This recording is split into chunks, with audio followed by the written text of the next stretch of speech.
Welcome to the Comfortable in Chaos Podcast. Strangle your demons and let's go. Y'all need Jesus!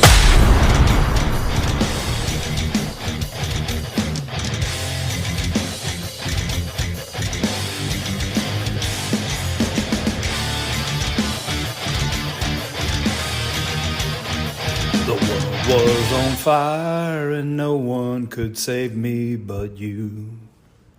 It's strange what desire will make foolish people do. I'd never dreamed that I'd meet somebody like you.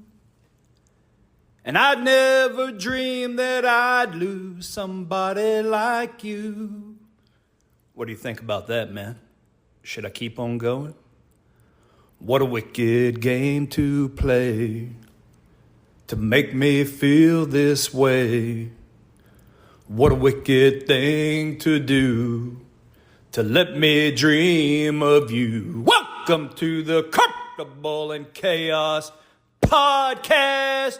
I am your host, Eric Hellberg, and you know we're like Einstein over here, men. We don't have any special talents. We're just passionately curious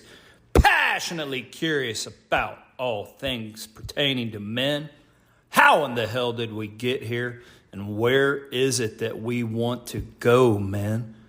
That song is called Wicked Game by Chris Isaac. It is almost hypnotizingly melodic, almost sinister. Can any of you men relate? It almost makes you feel unclean if you've ever lived it. That's why we need, I was remiss, my show sponsor, Old Country Soap, oldcountrysoap.com. Old is spelled O-L-D-E.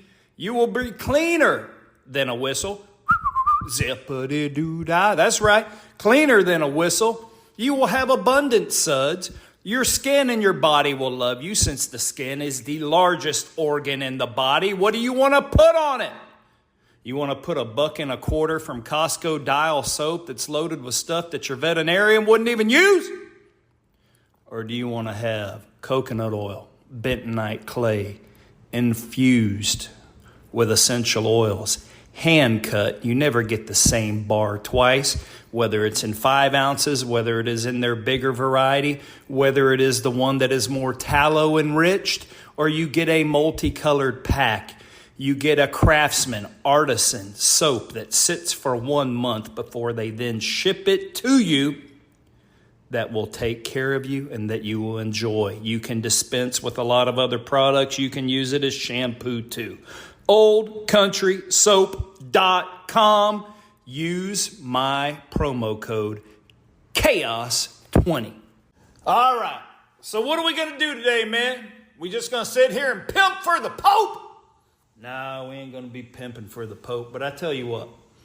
I'm in my, would we call this extravagant? 1 table, 1 chair, 1 fan. What I do like about my podcast studio is my see-through window that connects my studio to my den. And right there in my den on a little makeshift futon, my son is laying. I'm letting him catch up a little bit on his correspondence with his baseball buddies since we play here shortly. So no, we're not going to pimp for the Pope. I like looking in there and seeing him when I'm doing a podcast. You cool with that? All men love to have their sons with them. That's what makes life go round, and their daughters too. That actually shows us how to feel, live, and enjoy all the finer, more subtle and intricate things of life. We're going to swing for the fences today. Nah, that's Big Papi. You know what we're going to do? I said we are going to rewire our brains. And for a man who's been called articulate, when I say rewire and I say hour, I always say rewower. Maybe that's kind of like the Wehrmacht. Maybe we're going to go back to Nazi Germany over here, but we sure want to defeat those bastards, and we did. And you know who it took to do it? Of course, I have talked about the fact that the Russians helped destroy the Nazis. We fought a few of those Hitlerites too, right? Those sauerkraut doggone Wiener Schnitzel eating. We took him to the woodshed, right? Well, how did those good old corn-fed boys get up the courage, the bluster, and the muster to go fight overseas? They were well-fed. No, they didn't have Costco, and they didn't have Sam's, and they didn't buy things in bulk. They didn't have food with additives. You know what they had? They killed their food. They grew their food. It made some hearty mother... But here in Michigan, and we've talked about Michigan, I think maybe day before yesterday, the stolen vote in Michigan, the Wayne County Election Administration's official. But in Michigan, there is a family farm with all the requisite licenses and permits called the Nourishing Cooperative. And do you know what they specialize in? Raw dairy, cheese, and yogurt products. The same type of food that nourished our buddies to go and destroy our enemies around the world. Oh no, they must have done something right, but did you know those guys support Trump? They're not big Bidenites. They just got raided. They're a small family co-op. So the government came in, destroyed $100,000 worth of available product. Opened it all up, poured it out, took out all kinds of records, boxes, things like cheese, they just put in the dumpster. Well, guess they got someone mad. I'm sure we're soon to follow. I'd love to have some of that raw milk, that raw cheese, that raw yogurt that these guys were already approved to manufacture and distribute. But they're bad boys now. They don't want anything good for us, do they? These sons of... We're going to rewire our brains, just like we've been talking about. And you know, old President Joe, he just got let off the stage again. He was at a big fundraising event. Oh, George Clooney was there. He's a magnificent guy, right? He can sell us tequila. But that's a liberal... I don't trust any of those people, and neither should you. But Joe got disoriented again, so actually President Obama, Joe's president, his puppet master, Barry Soetoro, I think when Obama put him there, I mean, after all the deals they cut together from Fast and Furious and financial boards and skimming off the top, I think he thought Joe was a little bit hardier. I mean, because I call it what I would say is the PT effect. And what the PT effect is back in old Army physical training, you could get a dude up there leading PT, let's just say at the squad level. And he wasn't the most athletic. He didn't have the most endurance. But when he had an audience, he could always seemingly perform better. And you've heard me tell the story of Master Sergeant Pruitt. He'd take his pill of Prozac. He had a rock-hard belly. Dude smoked cigarettes. Dude take us on an 8 or 9 mile run and smoke us slowly and methodically. That is what I coined as the PT effect. All it means is you're getting a certain degree of affirmation and or adulation. You have some attention pointed in your way, and you're not going to let your performance drop off. That's what drives these public figures. And I think that Barry believed that Biden would be a little bit more hardier. But I think when Joe, because he so has wanted for 50 years to be president, but he could never climb the mountain, no matter who he stole from, no matter who he cheated, no matter who he signed off to get killed overseas, he thought he would get to the pinnacle.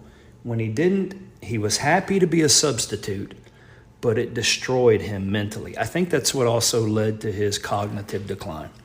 So in LA, his puppet master was very much, well, kind of reticent in the fact that not only is he his puppet master, but that he actually physically has to pull Joe's strings as well.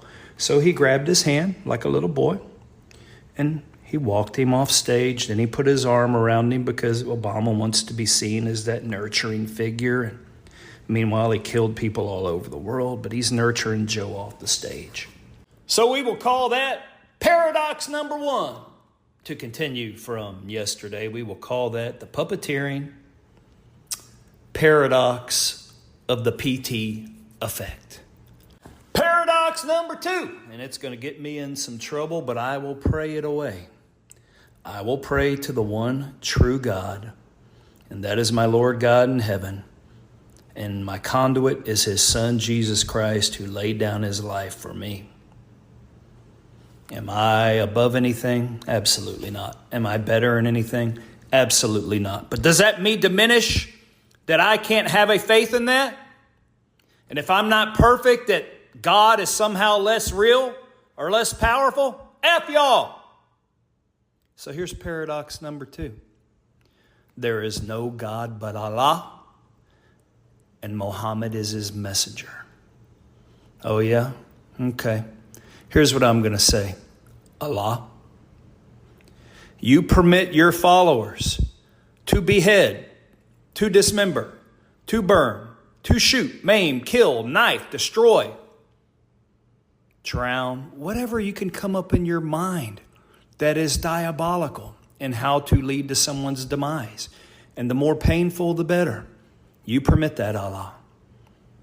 You also permit relations with young girls. Yes, you like that. Whether it's an early marriage or, hey, let's just go ahead and kickstart this sucker without marriage and we'll do what we will. Okay. If we're in some Muslim nations, you don't mind when the boys and the men diddle and daddle, and we'll just call that equal, right? But you do mind if your boys have a ham sandwich. You know what? We know that's paradox number 2. And I know that messenger is false. I know who Muhammad was. And I know he burst on the scene, and I don't know what gave him those hallucinations that then developed into the Quran and or the Hadith. I don't know if they had magic mushrooms. I don't know if Jerry Garcia from the Grateful Dead was over there. But I know that he came 700 years later after Christ. That's paradox number 2. Put that in your sudsy bucket and start washing yourself clean. You know what we're going to do today, guys? We're going to use a lot of alliteration. We're going to roll our P's. We are going to combine them in sentences. And we are going to do our perfunctories to perform word salad. I like that. So before we go into paradox number 3, what I am going to say is never champion someone else's demise unless they are of a malfeasant bent. If they're generally well-meaning and keeping to themselves and harming no one, why would you wish their downfall? But I tell you what, we were jubilant when the USSR fell. What we used to just colloquially call old Mother Russia. And then we were left in a vacuum. We didn't know what to do. Well, that kind of screwed the rest of the world because we turned our attentions elsewhere and went to go again, like you've heard me mention in other episodes. Spread democracy, which really means to destroy, and death will follow. The triple D. But do you think that Russia now, meaning the country, the sole country of Russia, do you think that perhaps they have reason to be jubilant and that they are watching our demise? Sure seems like we are coming unhinged. I mean, it's just an observation. And as men, don't we have the right to observe? Isn't it our duty to observe? And if we do not understand, perhaps we should ask questions. And that's when you know that it's no longer just science. Or shut up because it's good for you. If you cannot question it, then it is propaganda and you know you are being lied to. So here's my paradox number 3. Here we are, the most advanced country in the world. But in other countries in the world, pimps and prostitutes don't just hang out on the street corner. I mean, they have them, but they hide them. Go to any urban central area in the United States of today, and you've got pimps and prostitutes on the streets. Well, how come those other countries that hide them have better roads? Even our pimps and prostitutes can't even keep their rims in good check over here. The roads are so bad. But yet we're the most advanced country in the world. That's paradox number 3. Pimps and prostitutes can't keep their rims in good check. And then finally, we are going to conclude with paradox number 4. And I will liken it much akin to, you remember those old Black Lives Matter protests? Remember, they were peace-loving people and just looking to have their civil rights observed.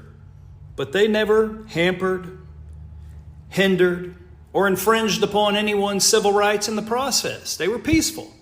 So there were never any violent demonstrations. No one ever got hurt. Cities weren't burned. Cities weren't torn apart. There was no vagrancy, no destruction. It just never happened. So paradox number 4 is going to be a day in the life, and this came from some of my friends on a forum that I interact with. The day in the life of a pro-Ukrainian propagandist. So every time that the Russian bear whoops ass on the Nazis in Ukraine, and or they take a new city, and or they have the enemy encircled, and thank God that they do, here's what they say. The city will never be taken, but it has.